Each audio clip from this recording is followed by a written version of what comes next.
उस लेडी ने उन्हें बहुत ढूंढा लेकिन वो कहीं नहीं मिली। कुछ दिनों बाद इनके घर में मौजूद पेट डॉग की अचानक तबीयत खराब हो गई। इसकी ऑनर फौरन इसे हॉस्पिटल ले गई। जब इस डॉग का एक्सरे किया गया तो वहाँ कुछ फैब्रिक नजर आया। डॉक्टर्स ने फौरन ऑपरेट करने का फैसला किया और आप बिलीव नहीं करेंगे कि इस डॉग ने 43 सॉक्स खा ली थी। डॉक्टर्स को समझ ही नहीं आ रहा था कि इसने ऐसा क्यों किया होगा। हो सकता है कि वो डिटर्जेंट की खुशबू से इम्प्रेस हो गया हो। बहरहाल जो भी हो, ये वाकई में बहुत स्ट्रेंज था। नंबर 3, बाल इन कैट। दोस्तों, आप सबने अक्सर बिल्लियों को बॉडी पर ज़बान फेरते देखा होगा। इनकी ज़बान से इनकी स्किन के बाल इनके मुंह के अंदर चले जाते हैं। ऐसा होना बिल्कुल नॉर्मल है और इनका मैदा भी इन्हें हजम कर लेता है। लेकिन इस 8 साल कैट जिसके साथ एक बहुत ही अजीबोगरीब वाक़या पेश आया। ये ना तो कुछ खा सकती थी और ना ही कुछ पी सकती थी। जब इसके ऑनर इसको डॉक्टर के पास ले गए तो इसके एक्सरे में डॉक्टर्स को एक फर बाल नज़र आई। इसका साइज़ तकरीबन 2 आईफोन्स के बराबर था और वेट 215 ग्राम था। डॉक्टर्स का कहना था कि उन्होंने इससे पहले इतनी बड़ी फर बाल नहीं देखी थी। इसकी वजह से बिल्ली के जिस्म में खाने के लिए कोई जगह नहीं बची थी। लेकिन ऑपरेशन के बाद वो बाल बिल्कुल रिमूव कर दी गई और ये कैट अब बिल्कुल ठीक है। Number 2, plastic in a bull. दोस्तों, ये जो वीडियो आप देख रहे हैं ये इंडिया के एक बैल की है। हिंदू मज़हब में गाय और बैल को मुक़द्दस माना जाता है, इसलिए वो लोग इनका गोश्त नहीं खाते। जब किसी हिंदू के पास बैल बूढ़ा हो जाता है तो वो इन्हें ऐसे ही छोड़ देते हैं। ये बैल भी जब अपने मालिक के किसी काम का नहीं रहा तो इसने इसे छोड़ दिया। बहुत दिन खाना ना मिलने की वजह से ये काफ़ी दिन तक कचरे से प्लास्टिक की चीज़ें खाता रहा। इवन कि इसका पेट बहुत बड़ा हो गया था और नीचे लटकने लगा था। क्योंकि प्लास्टिक हजम नहीं होता, इसलिए इसके पेट में प्लास्टिक वैसे का वैसा ही पड़ा रहा। जब इसकी हालत बहुत ख़राब हो गई तो रिपोर्ट करने पर इसे रेस्क्यू के लिए ले जाया गया।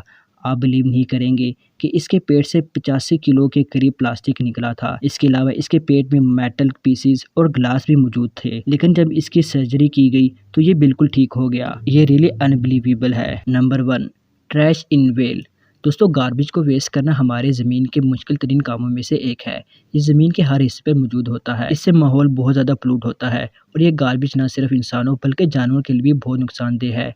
आप जानते होंगे कि कचरे को समंदर में भी फेंका जाता है और मैरीन एनिमल्स के लिए ये किसी जहर से कम नहीं है। कुछ अरसा पहले इंडोनेशिया के समंदर पर मौजूद एक व्हेल गार्बेज से पैदा होने वाले हादसे का शिकार हो गई। ये व्हेल बीच पर मरी हुई हालत में पाई गई। जब इसको दरमियान से काटा गया तो इसके अंदर से 6 किलोग्राम से भी ज़्यादा प्लास्टिक वेस्ट निकला था, जिसमें 115 प्लास्टिक कप्स और 25 प्लास्टिक बैग्स और बहुत सारा कचरा शामिल था। इसके अलावा इसके पेट में एक बैग भी मौजूद था जिसमें 1000 से भी ज़्यादा वायर्स के पीसेस थे और ये इस तरह मरने वाली कोई पहली व्हेल नहीं थी। इससे पहले थाईलैंड में भी एक डेड व्हेल के पेट से प्लास्टिक के 80 से ज़्यादा पीसेस बरामद हुए थे। ये इंसिडेंट सच में टेरिफाइंग था।